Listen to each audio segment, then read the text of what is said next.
नमस्कार, मैं आपके साथ शबनम। महाराष्ट्र विधानसभा चुनाव को लेकर अब आखिरी पड़ाव आ चुका है। वो ये है कि अब प्रचार की समय सीमा खत्म हो चुकी है और अब स्थिति थोड़ी बहुत क्लियर हो चुकी है। लेकिन अभी भी गठबंधन अपने ही सहयोगियों के खिलाफ एक दूसरे को धमका रहे हैं और उम्मीदवार उतार कर एक दूसरे के लिए मुश्किलें खड़ी कर रहे हैं। ऐसे में एक सीट है सोलापुर दक्षिण, जिसको लेकर कांग्रेस और शिवसेना उद्धव गुट आमने सामने आ गए हैं। एक रिपोर्ट देखिए।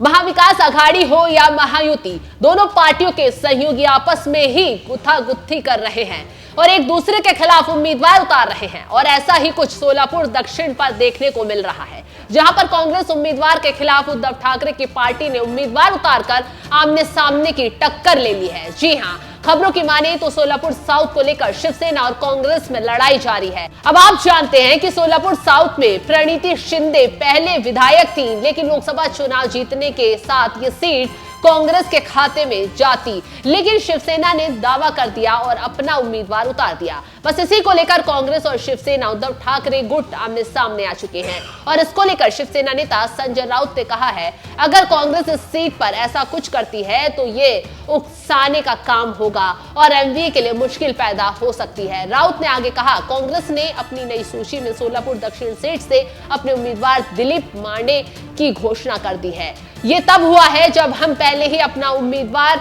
अमर पाटिल को उतार चुके हैं। मैं इसे कांग्रेस द्वारा टाइपिंग की गलती मानता हूं। ऐसी गलती हमारी तरफ से भी हो सकती है। तो आप समझ सकते हैं कि कैसे शिवसेना ने कांग्रेस पर हमला बोल दिया है। वहीं कांग्रेस की तरफ से हमले पर जवाब देते हुए कांग्रेस ने पलटवार भी कर दिया है।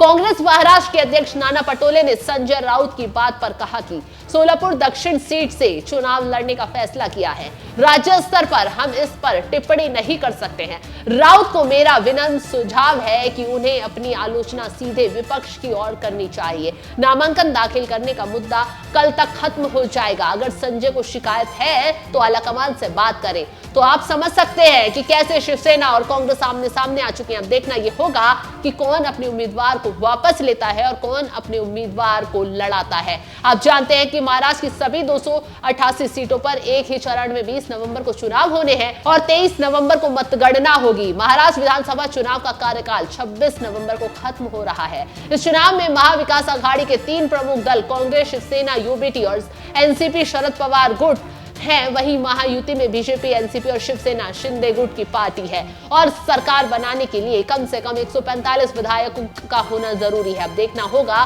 कि आगे क्या होता है और किसकी सरकार महाराष्ट्र में इस बार बनती है। फिलहाल आपको क्या लगता है, कौन जीत पाएगा और कौन इस बार बाजी हार जाएगा? कमेंट कर अपनी राय हमें जरूर बताएं। नमस्कार।